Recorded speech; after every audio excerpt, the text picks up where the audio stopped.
Hi friends, welcome to my channel H knowledge. Friends, आज हम नए टॉपिक के साथ आए हैं। Topic is most important, that is electrical safety. So will start with what is electricity. Electricity is flow of electric charge typically carried by electrons through a conductor like wire. It is a fundamental form of energy used to power devices, lighting, and machines. Electricity can be generated from various sources, including fossil fuels, nuclear power, and renewable sources like solar and wind. It is essential for modern life, enabling communication, transportation, and industrial process. So friends, electricity का मतलब क्या है? Electricity can be generated either from fossil fuels or nuclear power or renewable sources like solar or winds. Renewable source जैसे कि solar है या wind है, जैसे हम विंड मिल बोलते हैं, या सोलर पैनल से इलेक्ट्रिसिटी बन जाती है। इस माध्यम से हम इलेक्ट्रिसिटी जनरेट करते हैं, या अपने जो फॉसिल फ्यूल है रेगुलर, जैसे कोयला है या अपना डीजल पेट्रोल है, या उससे भी आप इलेक्ट्रिसिटी जनरेट करते हो। लेकिन फॉसिल फ्यूल में कार्बन डाइऑक्साइड या कार्बन मोनोऑक्साइड का परसेंटेज एयर में जाने के कारण अपना पर्यावरण को हानि हो जाती है। इसलिए अभी अपना रिन्यूएबल सोर्स से इलेक्ट्रिसिटी बनाएंगे तो अपना जो परसेंटेज ऑफ कार्बन है जो एयर में एनवायरनमेंट में छोड़ा जाता है, उसका परसेंटेज कम रहेगा। जितना आप कार्बन डाइऑक्साइड या कार्बन मोनोऑक्साइड बढ़ जाएंगे, उतना ही अपना जो हम लोग बोलते हैं climate change, this is because of the percentage of more carbon or more carbon monoxide. So friends, electricity is very important for our modern life. अपना कम्युनिकेशन के लिए या ट्रांसपोर्टेशंस के लिए या इंडस्ट्रियल प्रोसेसेस के लिए ये काफ़ी महत्वपूर्ण है। Without electricity we cannot do any things. So electrical safety या electricity is most important to our life. तो चलो हम आगे देखते हैं। पहले तो हम बेसिक देखेंगे कि इलेक्ट्रिसिटी का जनरेशंस, ट्रांसमिशन एंड डिस्ट्रीब्यूशंस कैसे रहता है। एक पिक्चर के माध्यम से हम थोड़ा सा जानकारी लेते हैं। पहले तो हम यहाँ देखेंगे 1, 2, 3 and 4। 1 is the generation. Generate आप कर सकते हैं जैसे हम पिछले स्लाइड में देखे, by using the fossil fuels और रिन्यूएबल एनर्जी के माध्यम से हम इलेक्ट्रिसिटी जनरेट कर सकते हैं। Then it will goes to switchyard, and from switchyard से आप ओवरहेड ट्रांसमिशन लाइंस बोलते हैं, या जो बड़े बड़े टावर रहते हैं, उसकी माध्यम से हम कई किलोमीटर बिजली को लेके जा सकता है। जहाँ अपना आवश्यकता है, जहाँ या इंडस्ट्रियल बेस है या जहाँ रेसिडेंशियल है, वहाँ आप लेके जा सकते हैं। Then it will goes to receiving stations. Receiving station में अपना वोल्टेज ड्रॉप डाउन होता है। उसके बाद आप अपना सब ट्रांसमिशन के माध्यम से या सब ट्रांसमिशन लाइन के माध्यम से आप आगे लेके जा सकता है। Then again it will come to distribution station, जहाँ अपना ट्रांसफार्मर रहेगा या स्विच यार्ड रहेंगे, उसकी तरफ से आप अगेन वोल्टेज डाउन कर सकते हैं। And then will go to distribution lines. डाल के हम जहाँ कस्टमर की रिक्वायरमेंट है, जैसे कि कमर्शियल कस्टमर रहेंगे या अपने रेसिडेंशियल कस्टमर रहेंगे, या अपना इंडस्ट्रियल प्रोसेस के लिए जो पावर लगती है उसके लिए जो कस्टमर रहेंगे, उनकी तरफ से ये डिस्ट्रीब्यूट होता है। यानी कि पहले जनरेट होती है, उसके बाद इलेक्ट्रिसिटी ट्रांसमिशन होती है, एंड उसके बाद इलेक्ट्रिसिटी का डिस्ट्रीब्यूशन होता है। सो ये 3 अपना कंपार्टमेंट है। ये कंपार्टमेंट या जोन बोलेंगे, ये जोन में अपना इलेक्ट्रिसिटी का ये नेटवर्किंग चलता है। तो आशा करता हूँ ये आपको समझ में आया होगा, what is generation, transmission and distributions. So friends, electricity में हमेशा वोल्टेज, करंट और रेजिस्टेंस ये हमेशा आने वाले टर्म्स है या ये वर्ड्स रहता है।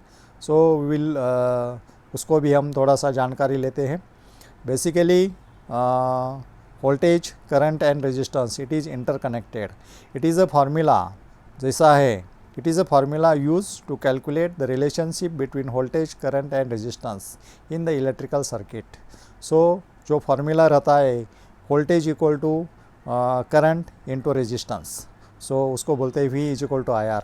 हमारे एजुकेशन में हम लोग पढ़े हैं या इलेक्ट्रिकल सब्जेक्ट में हम लोग पढ़े, that is called as Ohm's law. तो ओम्स लॉ ये बोलता है voltage equal to current into resistance. So voltage क्या होता है? Voltage is denoted by V, the electrical potential difference between the 2 points in a circuit.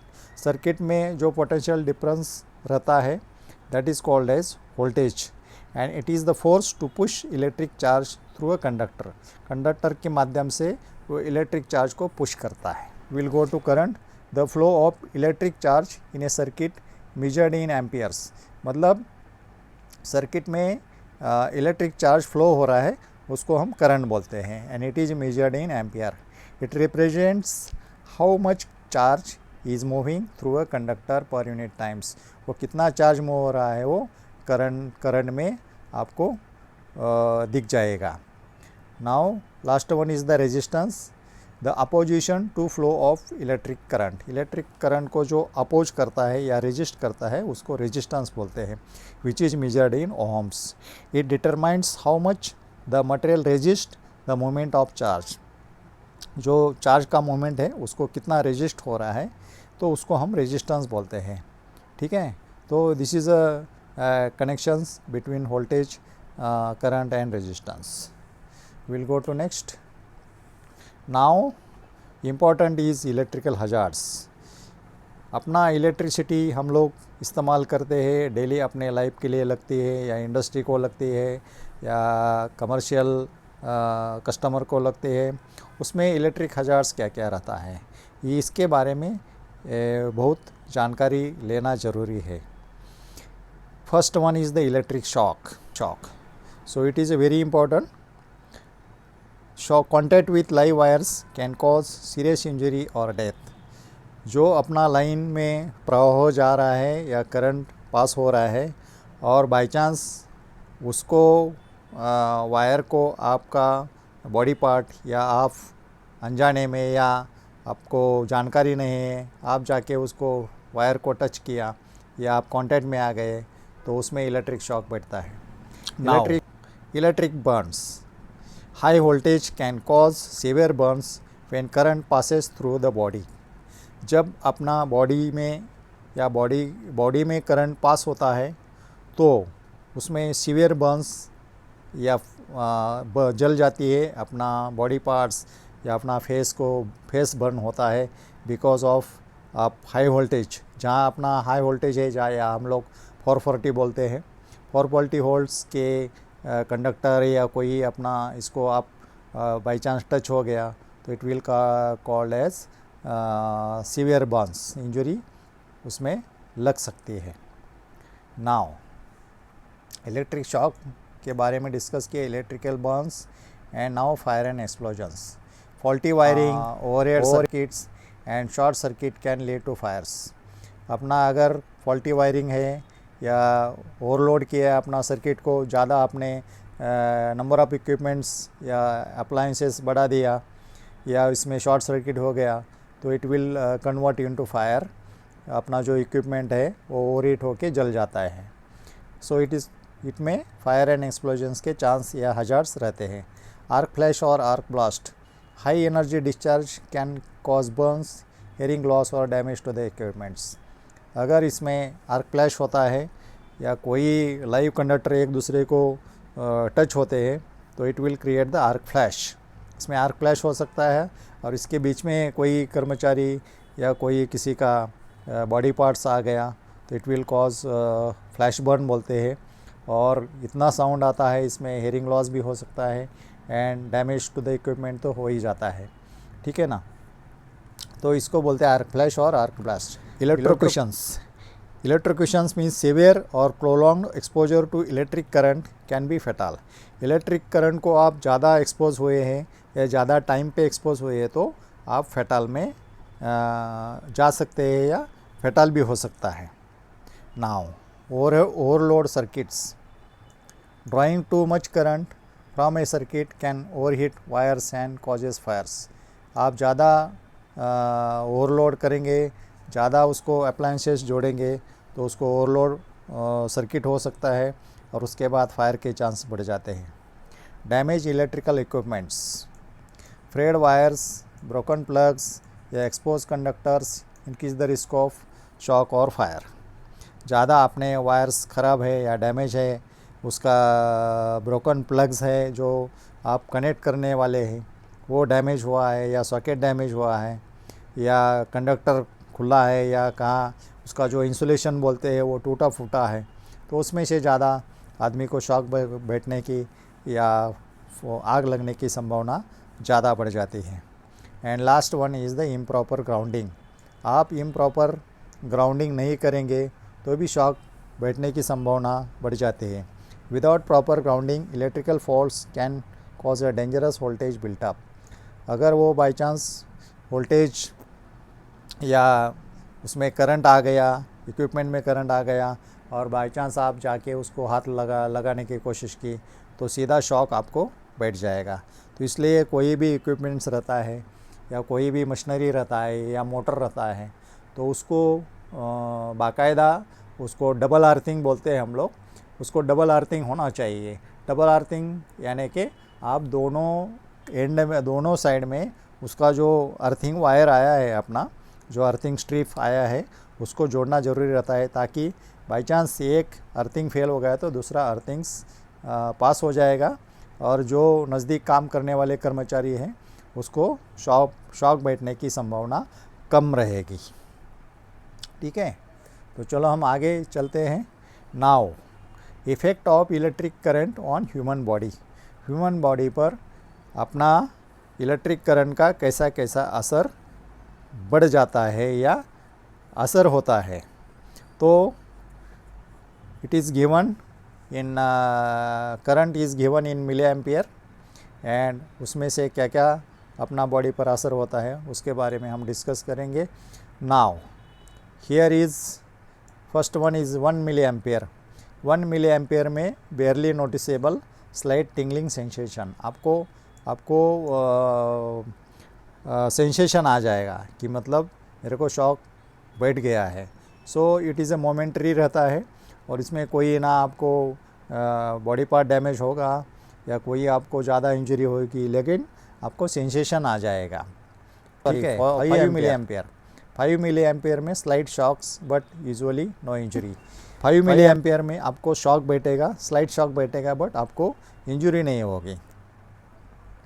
Now 10 to 20 milli ampere, it is a painful shock, muscle controls may be lost leading to difficulty releasing the source. जो आप किसी को जिसमें current है और आप उसको पकड़ा है वायर को, वो उससे छोड़ने के लिए दिक्कत आ जाएगी, देन आपको जो शॉक रहेगा वो पेनफुल रहेगा। दूसरा है 30 to 50 milli ampere, severe shock, respiratory muscles may get paralyse leading to breathing difficulties. इसमें 30 to 50 मिली एम्पियर में आपको सीवियर शॉक बैठेगा, रेस्पिरेटरी मसल्स या रेस्पिरेटरी ट्रैक में प्रॉब्लम आ जाएगा और ब्रीदिंग डिफ़िकल्टी करने में आपको दिक्कत आ जाएगी। नाउ 100 to 200 मिली एम्पियर, इसमें क्या हो जाएगा, इसमें वर्टिकुलर फाइब्रिलेशंस या इरेगुलर हार्ट बीट बोलते हैं विच कैन बी फेटल्स। इसमें आपका हार्ट काम नहीं करेगा या इरेगुलर अपना जो नॉर्मल हार्ट बीट्स रहता है वो नहीं होगा, इसमें आपका चेंजेस आ जाएगी और इसमें आपका फैटेलिटी भी हो सकता है। About 200 milli ampere severe burns and possibility of cardiac arrest, आपका जो हार्ट है वो बंद हो जाएगा।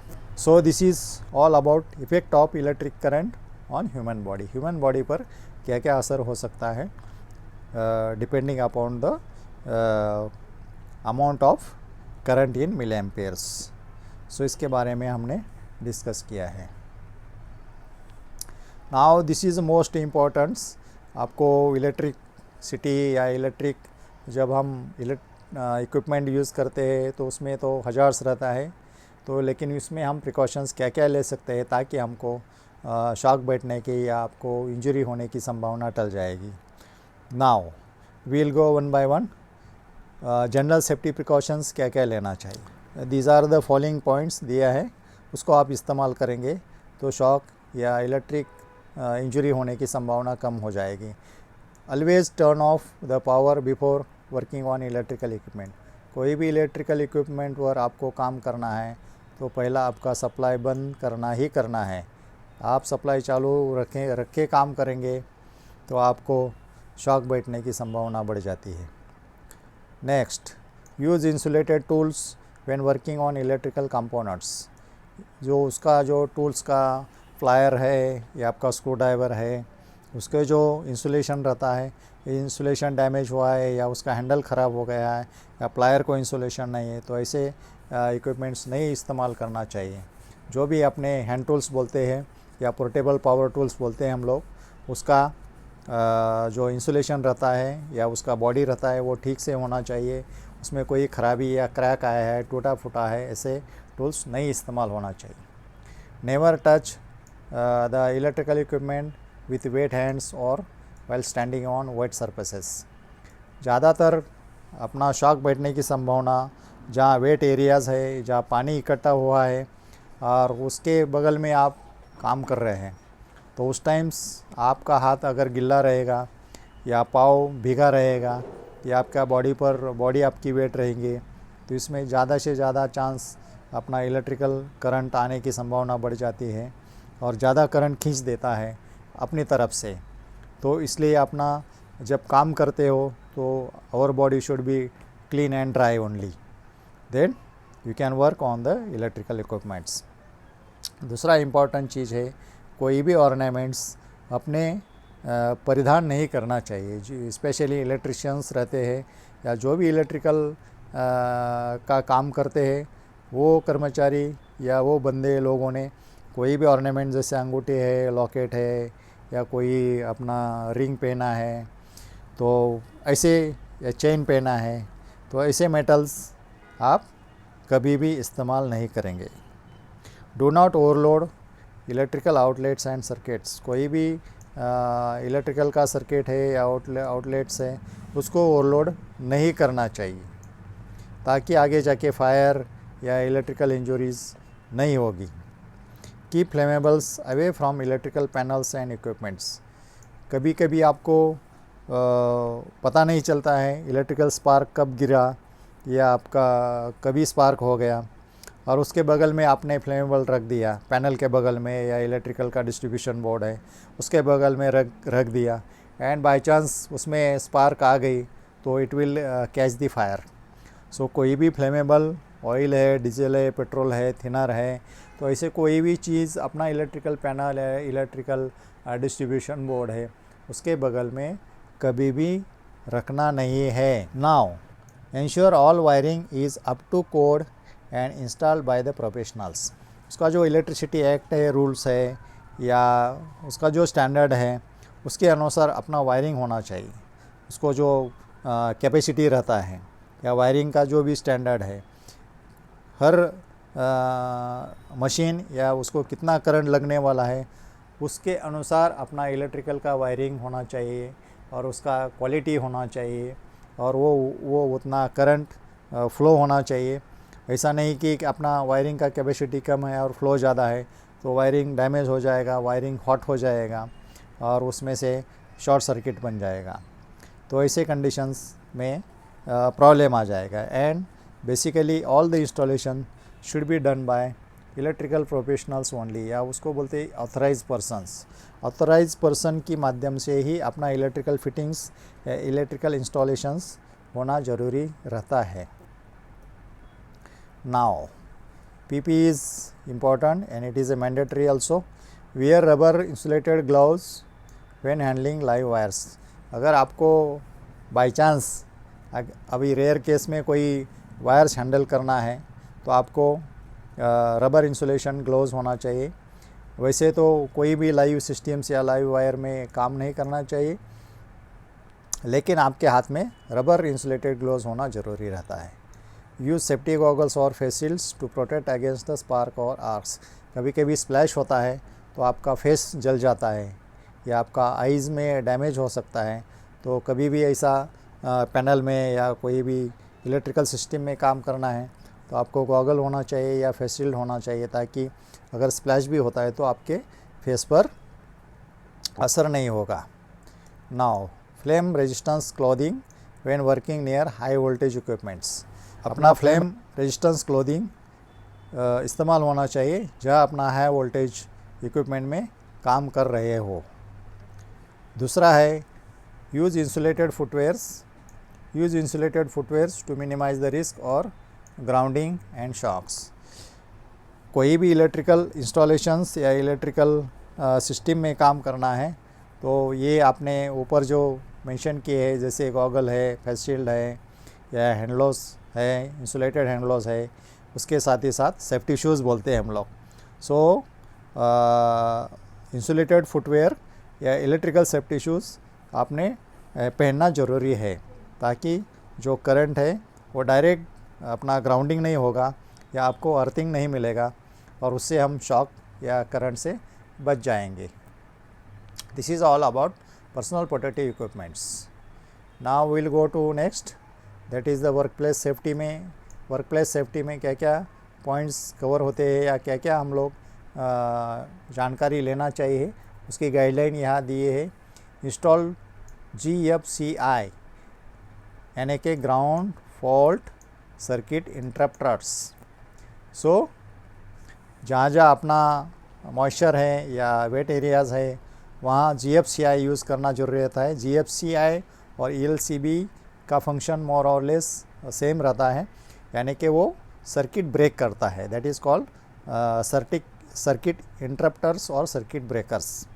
सो ये ज़रूरी है ताकि बाई चांस करंट फ्लो हो गया या आप उसके करंट सर्किट में आ गए और ज़्यादा करंट फ्लो हो गया तो इमीडिएटली GFCI अपना करंट ट्रिप करता है या सप्लाई ट्रिप करता है। ELCB का भी फंक्शन वही रहता है कि वो ज़्यादा ज़रूरत से ज़्यादा करंट फ्लो हो गया तो immediately it will trip the circuit या it will trip the supply. So that is most important. This is for safety of the persons. Label and secure electrical panel to prevent unauthorized access. Unauthorized आदमी अपना panel में या electrical system में काम नहीं कर सकता है, but there should be labelling होना चाहिए या डिस्प्ले बोर्ड्स होना चाहिए ताकि उसको चेतावनी मिले कि हम लोग अनऑथोराइज है और हम उसमें काम नहीं कर सकते हैं। Do not use extension cords as a permanent wiring solutions. कोई शॉर्ट काम के लिए या कोई छोटे काम के लिए अपना एक्सटेंशन कॉर्ड आप लेके आए और उसको आपका काम हो गया, काम होने के बाद immediately it should be remove because of it is a temporary nature. आप इसको परमानेंट वायरिंग सॉल्यूशन बोल के आप वहाँ नहीं रखना चाहिए। Regularly inspect electrical cords for damage and replace them if needed. आपका जो इलेक्ट्रिकल सिस्टम है या इलेक्ट्रिकल कॉर्ड्स रहता है उसका डैमेज हुआ है या उसको क्रैक हुआ है, वो रेगुलरली उसको चेक करना ज़रूरी रहता है। सबसे important, we have to obtain the electrical work permit before start of work. कोई भी इलेक्ट्रिकल सिस्टम में काम करने के पहले या ST लाइन होगा या LT लाइन होगा या कोई इलेक्ट्रिकल ट्रांसफार्मर रहेगा या स्विच बोर्ड रहेगा, ऐसे केस में आपको इलेक्ट्रिकल वर्क परमिट लेना ही लेना है। इसमें आपको कोई एक्सक्यूज़ नहीं रहेगा। सो उसमें अपना इलेक्ट्रिकल अपना सुपरवाइज़र रहेगा या ऑफिसर रहेगा, इलेक्ट्रिकल का जो हेड है, अपना हेड ऑफ डिपार्टमेंट हेड की परमिशंस उसको लेने के बाद ही आप इलेक्ट्रिकल पर काम चालू कर सकते हैं। Next important is the Lotte procedures, उसको बोलते हैं लॉकआउट टैगआउट्स। कोई भी इंस्टॉलेशंस इलेक्ट्रिकल इंस्टॉलेशन में काम करने से पहले या आपके इलेक्ट्रिकल इंस्टॉलेशन हो गया है बट आपको मेंटेनेंस रिपेयर का काम करना है, तो उस टाइम आपको जो सोर्स ऑफ सप्लाई है वहाँ आपको लोटो यानी कि ताला लगाना पड़ेगा। ताला के साथ साथ आपको टैग भी रहता है, वो LOTO tag and LOTO locks लगाना ज़रूरी रहता है। Now will go to next, emergency response.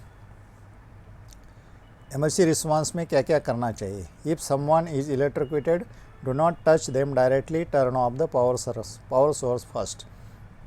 कोई भी आपके वर्क प्लेस में कोई ऐसा बंदा दिख रहा है, उसको करंट लग रहा है और इलेक्ट्रोक्यूटेड हो गया, तो उसको पहले आप उसको डायरेक्ट जाके टच नहीं करना है directly, but you have to go to power source, जहाँ से पावर सप्लाई दिया है वहाँ जाके उसका सप्लाई बंद करना है या स्विच बंद करना है। Then we will go to the first next actions. इसमें पहले से आप वुडन या नॉन कंडक्टिव ऑब्जेक्ट्स या स्टिक्स या कोई भी आपके पास है long objects, it should be non conductive and non metallic, और सबसे बेहतर है लकड़ी, ड्राई सूखा हुआ लकड़ी। वो लकड़ी को यूज़ करके आप अनकॉन्शियस पर्सन को या जो आदमी इलेक्ट्रिसिटी को, बिजली को चिपक गया है, उसको रिमूव कर सकता है। And then will go to first aid. If electrical fire starts, do not use the water या फोम सिलेंडर या वाटर सिलेंडर्स, उसको इस्तेमाल नहीं करना चाहिए। उसके बगैर आपको क्लास सी फायर एक्सटिंग्विशर्स करना है। ये मे बी CO2 रहेगा या ABC पाउडर रहेगा। This is important. We have to call emergency services immediately in case of electrical accidents. So friends, हमने इलेक्ट्रिसिटी क्या है, इलेक्ट्रिसिटी का जनरेशंस, ट्रांसमिशंस और अपना डिस्ट्रीब्यूशन कैसे होता है इसके बारे में देखा है। देन उसमें इलेक्ट्रिकल हजार्ड्स क्या क्या रहते हैं उसके बारे में डिस्कस किया है। मिली एम्पियर या करंट का असर, जैसा करंट बढ़ता है तो बॉडी पर असर क्या क्या होता है, इसके बारे में हम लोग देखे या डिस्कस किए हैं। सो फ्रेंड्स, मेरे ख्याल से ये वीडियो आपको सबको पसंद आएगा, क्योंकि इलेक्ट्रिसिटी हर एक घरों में रहते हैं, ऑफिसेस में रहते हैं, इंडस्ट्री में रहते हैं। So everywhere there is electricity. So we have to handle the electricity with care, because without electricity we can not survive also. हमको ट्रांसपोर्ट के लिए लगता है, ना इंडस्ट्री के लिए लगता है, या हर घर में लगता है। So this is important. Another importance I want to suggest that जो निबॉश के स्टूडेंट्स हैं जो अपियर हो रहा है एग्ज़ाम के लिए, तो उनको भी ये इलेक्ट्रिसिटी एलिमेंट नंबर 11 जो है वो उसमें फ़ायदेमंद रहेगा। हमने काफ़ी पॉइंट्स इलेक्ट्रिसिटी के बारे में डिस्कस किए हैं। सो दो students can go to this video also. So thank you very much. अगर ये वीडियो आपको पसंद आया तो लाइक करो, शेयर करो, सब्सक्राइब करो, ताकि हम नए वीडियो आपके लिए लेके आ सकते हैं। जय हिंद, जय सुरक्षा।